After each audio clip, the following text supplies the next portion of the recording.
People have said to me many times, why don't you have bodyguards, or do you have bodyguards? And I say, well, absolutely bloody not. Because what is a bodyguard? A bodyguard is a physical expression of a mental state.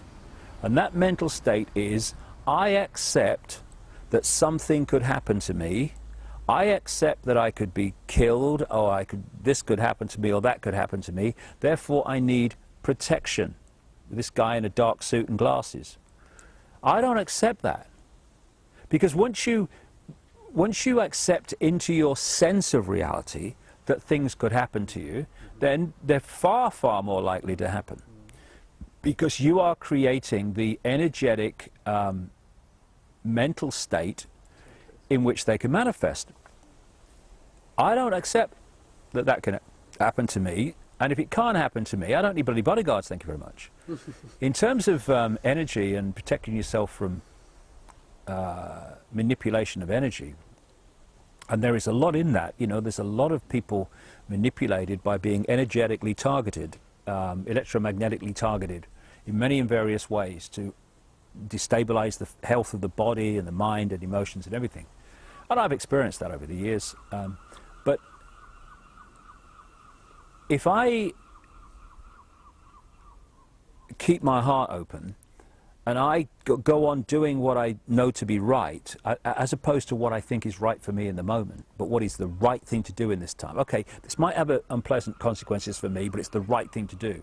If you do that, all these mental and emotional states are manifestations of vibrational states.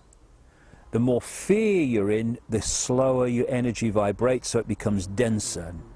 And when you keep your mind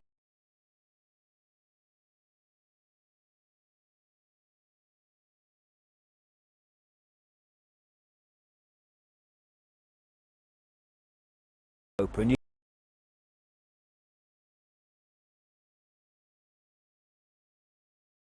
you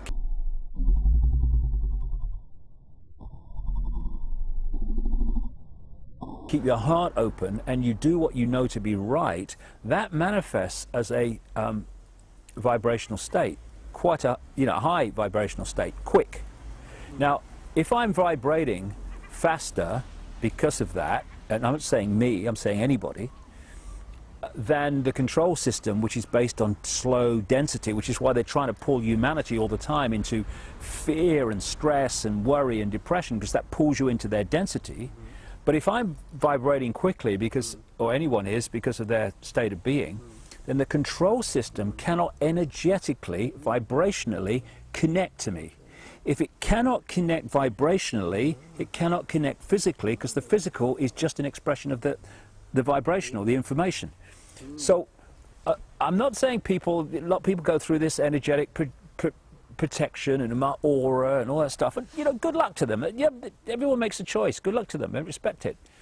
But if you in any way become obsessed with protection, what you're saying is, I accept something can happen to me. In which case you're creating an energetic environment in which it could well happen to you. I don't accept that. So I don't protect myself. Why? Because I don't need protecting. Wow, that's incredible. So you're virtually like invisible for them. Well, they can see me, but vibrationally invisible.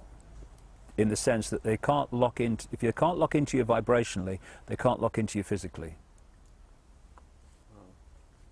I remember a great friend of mine, Credo Mutwa, the Zulu shaman, who's in his 80s now. The man's extraordinary, an incredible library of knowledge of African history and esoterics and all the rest of it. And he did some throwing the bones, as they say, in Africa, but it's like tarot cards or rune stones, that sort of stuff, which he's very skilled in. And he did it for me once when I was with him. I'm going to see him again soon. And he said, you know, they've tried to kill you many times. He said, but they can't do it. And I thought, oh, that's interesting. But I realize why they can't do it. Because if they can't get to me energetically, they can't get to me physically. They can't do it. Wow. And it's the same with anybody that reaches a certain vibrational state. They can't. No, I wouldn't say that I'm afraid. I'm passionate. I'm determined. And, you know, when you have a philosophy on life that I have, and I back it up with a lot of detailed evidence in my books, that we are infinite eternal consciousness having an experience in this frequency range we call a reality, and that David Icke or Ethel Jones or Charlie Smith is just an experience that my consciousness is having. It's not me, it's an experience I'm having, which is why when people have near-death experiences, they have the experience of leaving the body, but they're still totally in their awareness, in fact far more in their awareness than they are in the body. And people say, well, how can they see, how can they perceive, how can they think without the body? Well, because that's their natural state. So where I'm going with this is this: the worst thing that can happen to me doing what I'm doing is that someone kills me. What that means is my infinite consciousness leaves this vehicle, you know, just like a spaceman gets out of the spacesuit. So I think I can deal with that, no problem. So the worst thing that can happen is someone kills me, and I have no problem with that. The problem I have with that only is this: they're not going to do it before I've done what I've come to do. Simple as that. End of story. We have far more power than we think we have, and in fact the whole foundation of the conspiracy to enslave humanity is to constantly persuade, encourage, manipulate humanity to think it has no power, to think it's just little me, I've got no power, Joe Public, what can I do? Well, actually we can change anything we like, because we're amazing expressions of the one consciousness that in all its many and various infinite forms is what we all are. So I don't fear these people. I think they're pathetic. I think they are frightened in so many ways, and terrified and immensely insecure, because secure people do not want power over others. Insecure people want power over others. Secure people do not want to control events all the time. They're quite happy to flow with the way the life goes. These people are so insecure for many and various reasons, which would take a lot of time to explain, and therefore they want to control everything. If you take the football match analogy, they are incredibly uncomfortable going to a football match and not knowing what the result's going to be before the game starts. You know, that who's going to win, or is it going that way? They can't stand that. What they have to know, because of their extraordinary levels of insecurity, is what the score's going to be before the game starts. Now, how do you do that? You can't do it by controlling one side, because you influence the game, but you don't decide the game, because there's an unknown force, which is the other side. And so they want to control both sides. So taking that into our everyday life, what they do is they'll create groups that are for something that they want, and they'll create groups that are for something that they want, and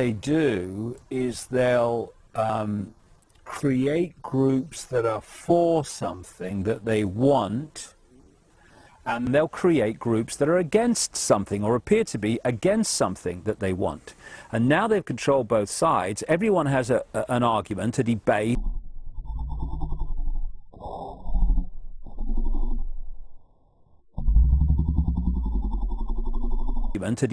a protest, and people think, oh, it's a free world, free country, because look, there's protest and there's argument going on and discussion, yeah, but they know what the blooming outcome's going to be. The side that is pressing for what they want is the one that's going to prevail.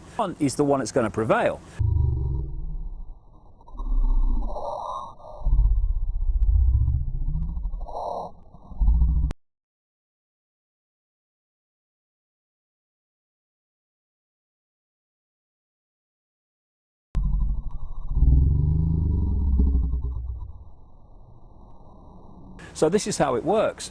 And what they don't understand, therefore, because they do not have the capacity for that because of their own state of being, they do not understand or know how to handle people who are not in fear either of them or death or any of it. They can't handle or any of it. They can't handle or any of it. They can't handle.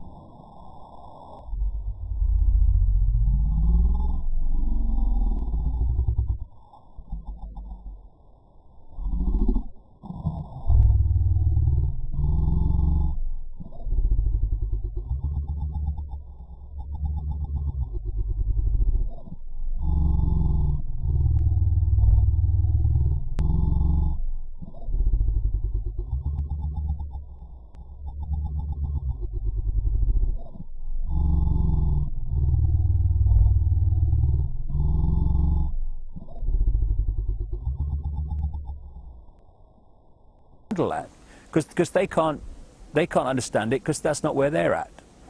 And so it's interesting that in some of their writings, some of the documents that have come to light, they talk about the great danger to their plan of what they call maverick people who are not frightened of them, people who are not programmed by the system to think and see the world the way the system wants them to. They are very dangerous to this tyranny, and we need more of them. And I'm going to go on being a maverick until I've done what I've come to do, and they are not going to reduce that time 1 second, because I'm in control of my reality and my life, not them.